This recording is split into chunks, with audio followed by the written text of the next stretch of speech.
नमस्कार मित्रांनो, दिवेबंधू dairy form या यूट्यूब चॅनलवरती आपलं स्वागत आहे.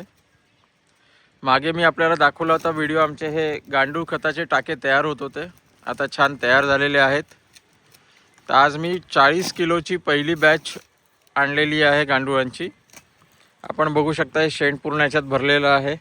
सुरुवातीला पहिले आम्ही याला एक 20 दिवस शेण इथे ठेवलं होतं. त्याच्यावर पाणी मारून त्याला थंड केलं, कारण शेण हे फार गरम असतं. ते थंड केलं. थंड केल्यानंतर आपण या टाक्यांमध्ये टाकलं. एक अजून 5-6 दिवस याला सेटल होऊ दिले याच्यामध्ये, आणि मग पाणी मारून त्याला अजून थंड केलं. आणि आता आपण याच्यामध्ये गांडूळ सोडतो आहे.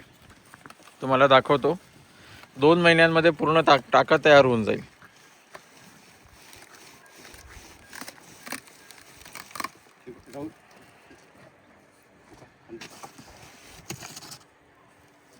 हे बघा, आता आपले हे गांडूळ याच्यात सगळे गांडूळ असे आतमध्ये गेलेले आहेत. दिसतील तुम्हाला. हे बघा,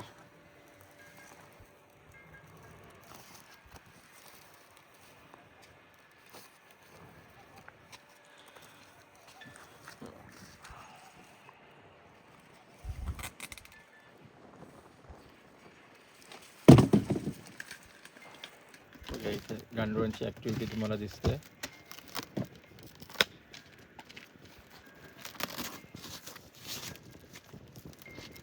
थोडे थोडे गांडूळ आपण सगळीकडे पसरवत टाकणार.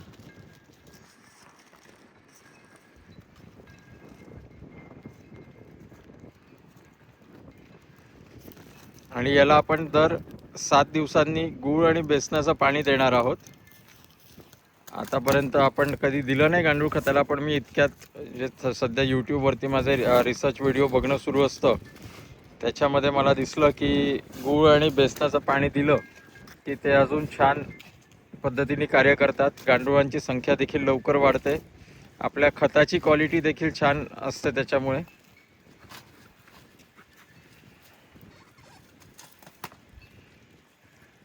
आपण बघू शकता.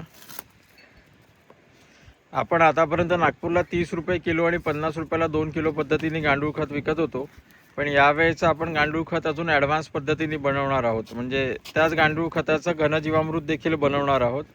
तर यावेळेला थोडा रेट वाढलेला असेल, पण त्या घनजीवामृतमध्ये ट्रायकोडर्मा पावडर देखील मिक्स केलेली असेल. त्याच्यामध्ये आपला बायोचार देखील मिक्स असेल. तर उत्तम रिझल्टवालं गांडूळ खत आपण तयार करायला घेतलेला आहे. आपण बघू शकता. तो 5 किलोचा बॉक्स होता. आतापर्यंत 5 किलो गांडूळ टाकून झालेले आहेत. आपल्याला गांडूळ दाखवतो मी.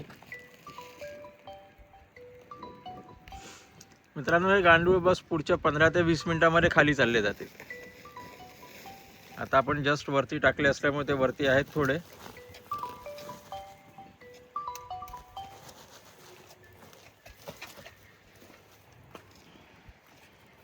तो हा छोटा बॉक्स उघडा ना परत.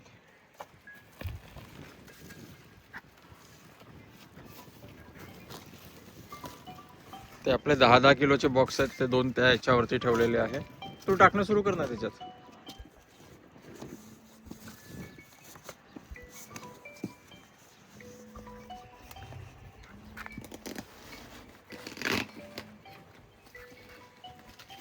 मित्रांनो, गोशाळा चालवत असताना शेण हे 7 रुपये 8 रुपये किलोनी विकून तुम्ही त्यातनं पैसे कमवू शकत नाही. शेणाला कमीत कमी 25 रुपये भाव मिळाला तर आज जे दूध मी 110 रुपये लिटरनी विकतो आहे ते प्रॉफिटमध्ये येईल. त्याच्यामुळे शेणाला प्रक्रिया करणे हा त्यातला सगळ्यात सोपा मार्ग आहे की ज्याच्यामुळे शेणाची किंमत वाढेल. आणि शेणाची किंमत वाढली तरच आपल्याला दूध व्यवसाय हा परवडू शकतो. त्याच्यामुळे आपण बघा, आमचे गांडूळ आजच आलेले आहेत. मी कळमेश्वर जवळनं आणलेले आहे, माझ्या एका मित्राच्या फार्मवरनं.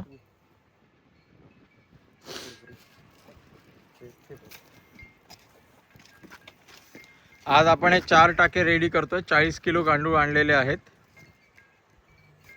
आपल्याकडे टोटल 11 टाके आहेत. त्यातले 10 टाके ॲट अ टाईम आपले सुरू राहतील.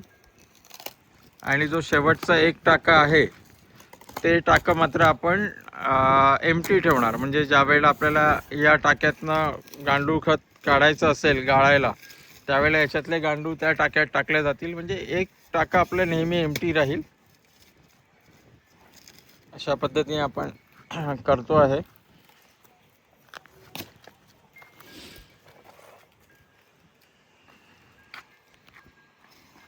बघा इथे आपण गांडूळ टाकतो आहे. पण जून 15 तारखेकडे इथे वर्मी वॉशचा सुद्धा प्रकल्प सुरू करणार आहोत. आता उन्हाळा आहे तर उन्हाळ्यात थोडे बाकी शेतातले कामं निपटवायचे आहेत.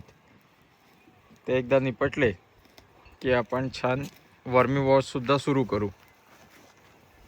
वर्मी वॉश सुरू करण्याचं मुख्य कारण म्हणजे मी 1 एकरमध्ये भाजीपाला लावणार आहे आणि भाजीपाल्यासाठी उत्तम जर कुठलं खत आणि कीट नियंत्रक असेल तर ते आहे वर्मी वॉश.